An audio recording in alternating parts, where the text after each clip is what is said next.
Adama Barrow. Mr. President, thank you very much for being with us today. You are welcome.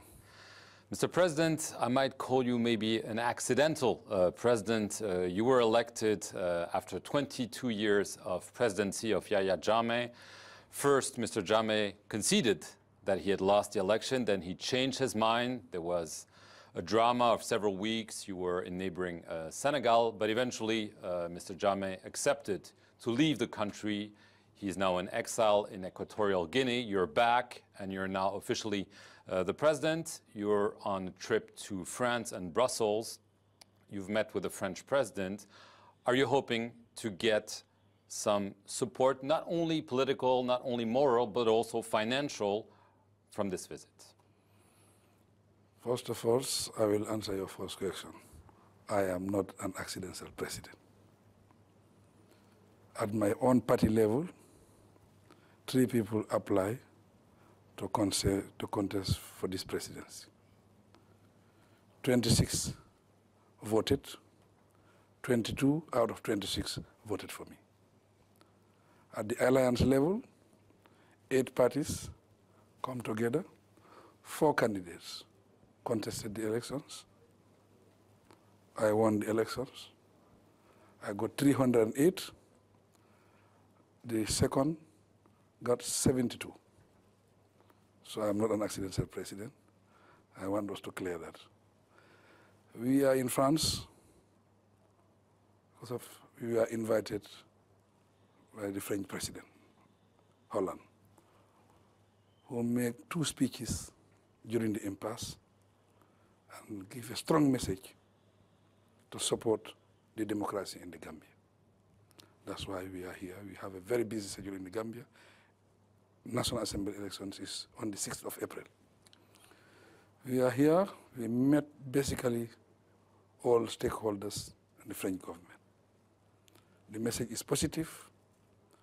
They are committed to helping the Gambia financially and in other areas of security and a lot of things, a lot of areas. Right, but obviously you need financial support. We know that there's a European Union financial aid package. Did France commit separately to provide some financial support, and if so, at what level? There is no figure that we can give as at now, but the message is France is ready to help the Gambia financially and in other areas. And the EU, French is a very, very important stakeholder in the EU. With their support, it can make a big difference in the EU level. But the EU is, they are our biggest donors, and they promise to give us budget support. You're hoping that in Brussels you'll get also more support from the EU, or is the level they're granting you satisfactory in your eyes? We have hope that they can give us more, because we are going to meet all the stakeholders there, give them first-hand information, give them a direct message from the president. I think that can contribute a lot, and that can make a big difference in Brussels. I want to get back to your predecessor. As I said, he's in exile in Equatorial Guinea, and obviously there were negotiations with other African heads of state. There was the threat of a military intervention that probably pushed him out. Was there a deal whereby he would be granted some kind of immunity from any types of prosecution? I have said it in several interviews. We are going to set up a commission of inquiries. Before you can take any action, you have to get the truth first. Nobody is above the law, including myself. And including him? Including him. He is not above the law. There are several inquiries that have been announced. Some are into some potential financial misdeeds. There have been reports that a charity that was supposed to fund projects was actually directing its funds towards him. What is your estimate of the money that was stolen by your predecessor and his entourage? We are still inquiring. As of now, the amount is up to $4 billion. 4 billion. As of now, we are still going on. We are looking into other areas. And also, there will be an inquiry set up to find out exactly what have transpired. We are trying to see what is in foreign accounts. We are working on all that. But domestically, as of now, it's a little above 4 billion, what we have seen. And abroad, would you consider seizing assets? We've seen this in previous transitions from dictatorship to democracy, some assets abroad being seized. Would you go that route, if necessary? The Gambia was looted. Gambia was robbed by the president. If we rob the Gambia, obviously we will want to recover. If we have any asset that we feel that we should recover, why not? What about human rights violation? Human rights groups have documented people being jailed, people being tortured, people being killed, people disappearing through those 22 years. Are you willing to go after the regime and some of its actors? Some have been arrested already, to really try to see what happens in terms of human rights violations. We are ready. We have set up a commission that have started work. There have been 18 arrests. 4 are with the military, 14 are in detention as of now. And we will carry on to know the truth. Would that mean a Truth and Reconciliation Commission modeled on what happened in South Africa, which also included amnesty, by the way? Or do you think this should be done by the courts and not by a special system? In the area of atrocities that we are committed, everybody who is found wanting will face the due process. Already the court process has started in some cases.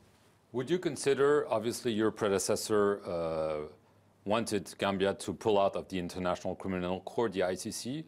You've stopped that process. Would you consider asking the ICC to prosecute some of the cases that you feel Gambia is maybe not in a position to prosecute? In the first instance, we have to do our inquiries, get comprehensive report, know the magnitude of the cases, then that's the time we can decide what way we are going to take. So you don't rule it out? We don't rule it out. Senegal was key for you, obviously because of the history and the geography. It's key to Gambia in general terms, but obviously you went there, you were even sworn in a first time over there. The president, Macky Sall, supported you, but you're the president of Gambia. Isn't there too much leverage for Senegal and its president over Gambia because of all the help he provided you to make sure that you are now the president of Gambia? Senegal was part of ECOWAS. ECOWAS is an organization, it's a group that Gambia is part of. And there was an impasse in the Gambia. The old president lost elections and he refused to step down. It was the duty, it was the responsibility of ECOWAS to take those steps. And Senegal was part of that. Senegal is a neighbor. Senegal is a friend. And our friendship will continue. It's a friend like any other friend, or it's a friend you owe a lot to? He is a special friend because of our geographical location. We are two people occupying two different countries. Same people occupying two different countries. They will remain two different countries. We know there have been attempts at a confederation. This is out of the question for you? We will remain two different countries, but we are the same people.